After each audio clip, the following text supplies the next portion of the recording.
হ্যাঁ বন্ধুরা, আজ আমি বাড়িতে বানিয়েছিলাম ডুমুরের কোপ্তাকারি। তাই ডুমুরের কোপ্তাকারি আমাদের সবার খুব প্রিয়। ডুমুর তো আমরা বিভিন্ন রকম করে রান্না করে খাই। তা এই নতুন ধরনের একটা রান্নার রেসিপি আপনাদের কাছে আমি তুলে ধরলাম। আপনারা বানিয়ে দেখুন কেমন লাগে, খুব অসাধারণ লাগবে। আমার বিশ্বাস আপনারা একবার বানালে বারবার বানাতে ইচ্ছে করবে। তাই আমি বানিয়ে ফেলেছি। এখানে ডুমুর নিয়ে নিয়েছি অনেকটাই। আমার যেহেতু বাড়িতে ডুমুরের একটা বড় গাছ আছে, প্রচুর ডুমুর হয়, তাই আমি এখানে ডুমুরটাকে আধা ঘন্টা আগে ভালো করে কেটে নুন আর হলুদ জলে ভিজিয়ে রেখেছিলাম, যাতে ওর কষটা ছেড়ে যায়। তারপর এটাকে আমি আলাদা করে একটা মিক্সার গ্রাইন্ডারে নিয়ে নিলাম। একটা গ্রাইন্ডারে ইয়েটাকে ডুমুরটাকে আমি ছেঁকে নিলাম।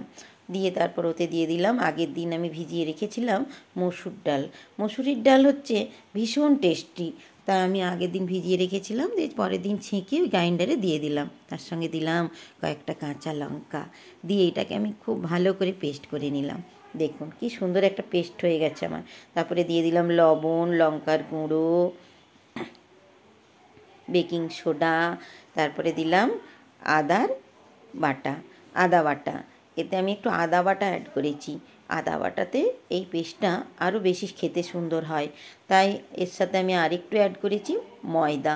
আপনারা ময়দা না চাইলে ব্যবহার নাও করতে পারেন, কিন্তু আমি এখানে ময়দা ব্যবহার করেছি, যে যাতে হচ্ছে একটু বেশ টাইট টাইট হয় এটা।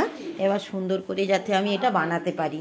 এবার হচ্ছে আমি এটাকে একটা একটা করে ছেঁকে নিলাম।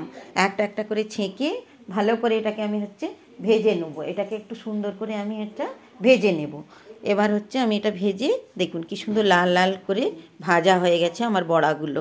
ডুমুরের বড়াগুলো আমার রেডি হয়ে গেছে। তারপরে আমি একটা মিক্সার গ্রাইন্ডারে কাজু, আমন্ড, পোস্ত আর সাদা তিল একসাথে আমি এটাকে পেস্ট করে নিয়েছি। তারপর কড়াই দিয়েছি গোটা ধনে, শুকনো লঙ্কা আর পেঁয়াজ। দেখুন গোটা ধনে দেওয়ার জন্য এর একটা গন্ধ একটা আলাদা সুন্দর বেরোচ্ছে। তারপর দিয়ে দিয়েছি, এটাকে কষিয়ে নেওয়ার পরে কিছুটা কারি পাতা। এই কারি পাতার গন্ধ আর ধনের গন্ধতে এইটা আলাদা একটা মাত্রা এনে দিয়েছে। দেখুন কি দারুণ করে আমি এটা কষিয়ে নিয়েছি। এটা দারুণভাবে কষিয়ে নিয়ে এবার হচ্ছে আমি ওই যে আমন্ড, সাদা তিল, পোস্ত আর কাজু বাটার পেস্টটা ওতে আমি অ্যাড করে নিয়েছি। তারপর দেখুন কি সুন্দর এটা কষে নিয়েছি। তেল ছেড়ে গেছে। দেখুন আমার প্রায় রেডি হয়ে এসছে কোপ্তাকারি।